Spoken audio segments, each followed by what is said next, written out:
One of the questions that I get asked quite often is, how do I get started investing? Well, I'll tell you a little bit about my story, first of all. I started about 38 years ago, soon after I got out of college investing. And I had no idea what to do either, but I did learn about compound interest in college, so I was anxious to get started.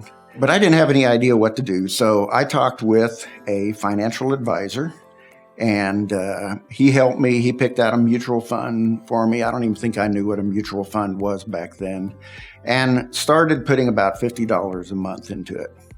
One of the discouraging things when you get started, for me anyway, was I didn't feel like I hardly had any money to put into it. And, that combined with not really knowing what to do made it hard for me to get started.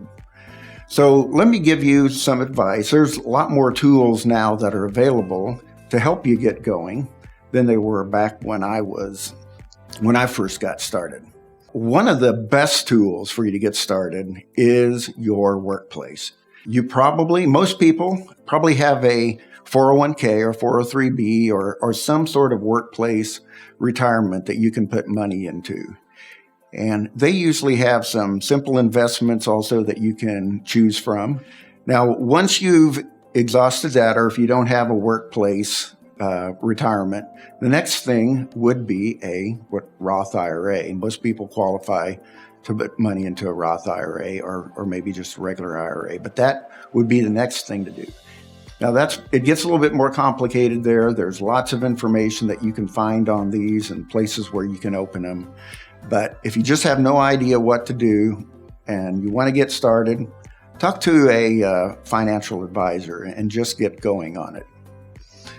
Now, in terms of how much you should save when you get started, this is going to sound like a lot, but I think your goal should be to get toward 15% of your household income. Retirement is a large goal. It's your largest goal. You might live 30, maybe even 40 years if in retirement. With life expectancies, they continue to get longer, and that's a lot of money that you need to save to be able to live off your savings. And so I would recommend that you put 15%, or make that your goal anyway. Maybe you start off at 8 or 9 and you kind of work your way toward 15%.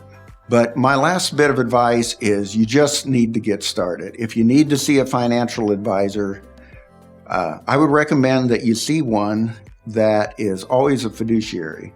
A fiduciary is simply an advisor that both legally and ethically must act in your best interest at all times.